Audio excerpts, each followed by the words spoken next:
we make a decision in the way we communicate how we actually help make people see whether things how the direction things are going in. And in human rights, we often tend to focus on the sort of things that are going wrong. We tend to be sort of overwhelmed by it because our job is to document it, to research it, to bring it to light.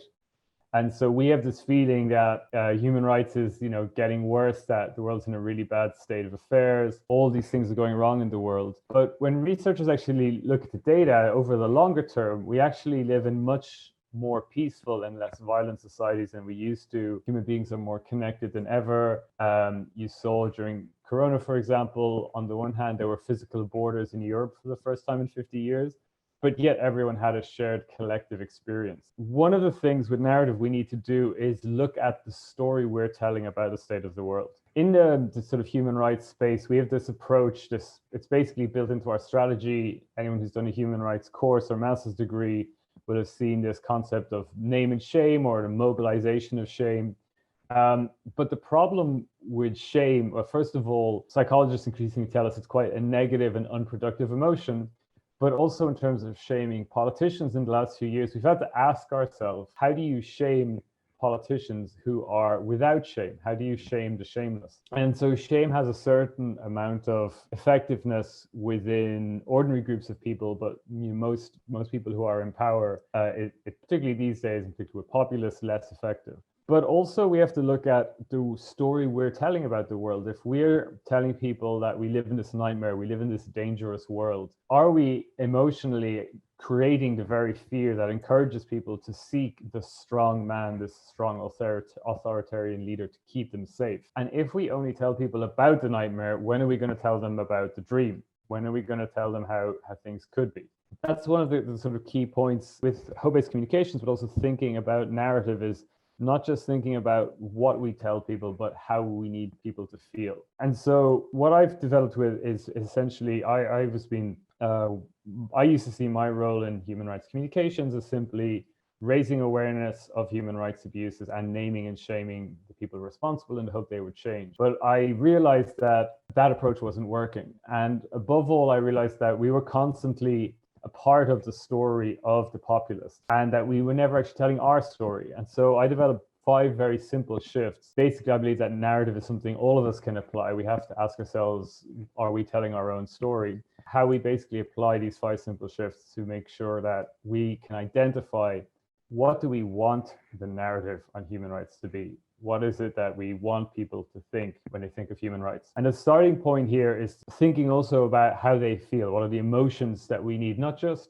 in individual audiences, but in society in general? The basic important thing that we need to know about how human brain works is we all have a fight or flight response. We have a thing called an amygdala, which is circled in white here on the screen. This is what's triggered when we feel danger. This amygdala is going to start firing up and sort of putting us in danger mode. Our heart rate increases, it's releasing cortisone, and even our ear canals actually start narrowing so that we're attuned to deep throbbing sounds. So we're literally shutting off rational thought and going into survival mode. Our brain is always interpreting all the communications we receive, whether it's visual or in terms of words. We all interpret messaging communications based on our own lived experience, our own experience of the world, our understanding, our values, our identity. And so that's a really important starting point for communications, is that, as one right-wing communications expert in the United States said, it's not what you say, it's what people hear. And so at the very back of our brain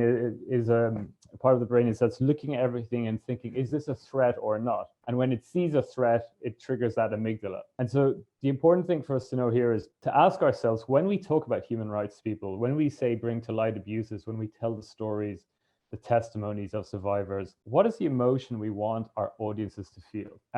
You might say it's outrage. For me, it's empathy above all, compassion. I want people to care about those people.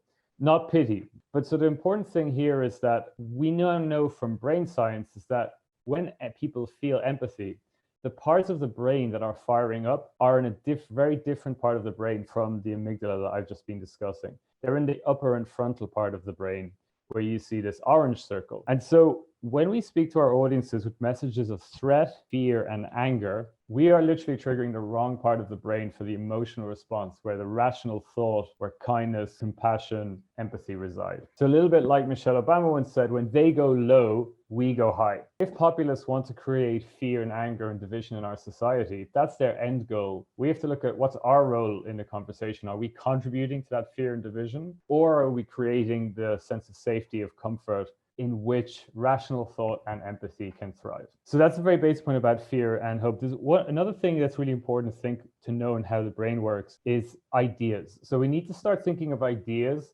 as muscles within the brain, that the more they're fired, the stronger they get. So again, start thinking of the human brain and your audience when they see an issue such as migration. What are the frames? What is the context that they're going to bring to start thinking about that? And they can only draw on ideas and knowledge and ways of thinking and ways of seeing the world that they already have, that have already been triggered. We can have two very different contradictory ideas in our mind at the same time. And those are different, basically, neurons in our brain that will get fired up the more they're activated. Just on this point of fear and hope, how does that impact politics in practice? So, for example, in the UK, during the Brexit referendum in 2016, parts of the country that voted to stay in the EU tended to feel more optimistic about their future, whereas parts that voted to leave tend to be more negative. So there was a correlation actually between feeling hopeful about your future. So a lot of these Brexit forces have been using ads like, for example, debate around transgender, gender neutral bathrooms, and running ads in working class constituencies to give people this sense of, I don't have a control, society's changing, I don't recognize it anymore, I don't understand you. And what's really important from this research that was carried out by Hope Not Hate was, in their more anthropological focus group style research, they found that people who had that sense of lack of control and pessimism over the direction of their society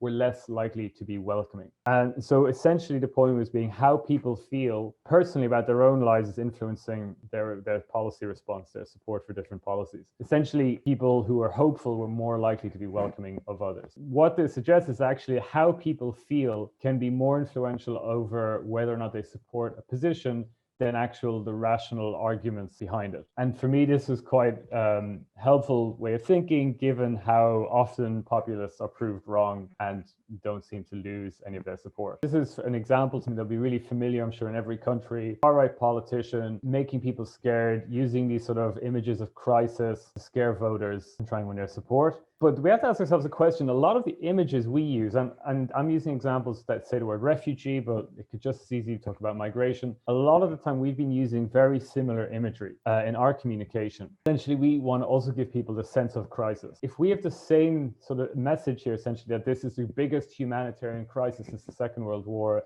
we basically both sides agree that there's a crisis. The key thing to remember is that even if we think we're using neutral and scientific legal language or just showing facts, we're always triggering subconscious frames. So this graphic is just neutral, it's just showing the facts. This is how many refugees there are, but we're still speaking to this sort of infographic still has a similar message here, this sense of being overwhelmed. Essentially, it's speaking to this metaphorical wave. And you'll see all the time, right, the media is talking about waves of refugees. Europe is submerged, refugees arriving on Europe's shore. And again, even when we are using what we consider neutral legal language, we'll say, we want safe and legal routes to channel migration, which again is this metaphor for water. So the very word crisis, for example, is a synonym for problem. So anytime we talk about refugee or migration crisis, we're actually essentially saying that refugees and migrants are a problem. But above all, the important thing to note here is we all use metaphors from daily life. We need to be very conscious of what ideas, what pictures those metaphors are putting in the minds of our audience. And so we may be calling this image to mind without meaning to, even when we're in one of our legal documents or speeches. And so sometimes our efforts to create a sense of crisis and urgency risk creating those very fears that are actually undermining support for what we want. Think of it this way: if there are rising waters, what's the solution? What do you do when there's a flood, when waters are rising, or when you're worried about the sea flooding you? You build a wall. And so the fake solution, which we know is not a good one, but that the populists put forward, speaks to the fear and to this metaphor in place. And so if we want a different solution, we're going to come to those solutions later. We need a vocabulary around the issue we're talking about that is more in keeping with the actual behavior and policy responses we want to see. And so what we need to do is be really conscious of, again, what are these subconscious ways of thinking about how the world works? So we constantly are triggering, when we talk about migration, this sense of countries as vessels that only have a certain amount of room in them, and a sense of migration bringing danger. In reality, migration is nothing more natural in nature than migration, and actually it's usually very positive for all sides, and it's part of life and so on. But these stories that sort of stick in people's mind end up starting to become the sense of how things work.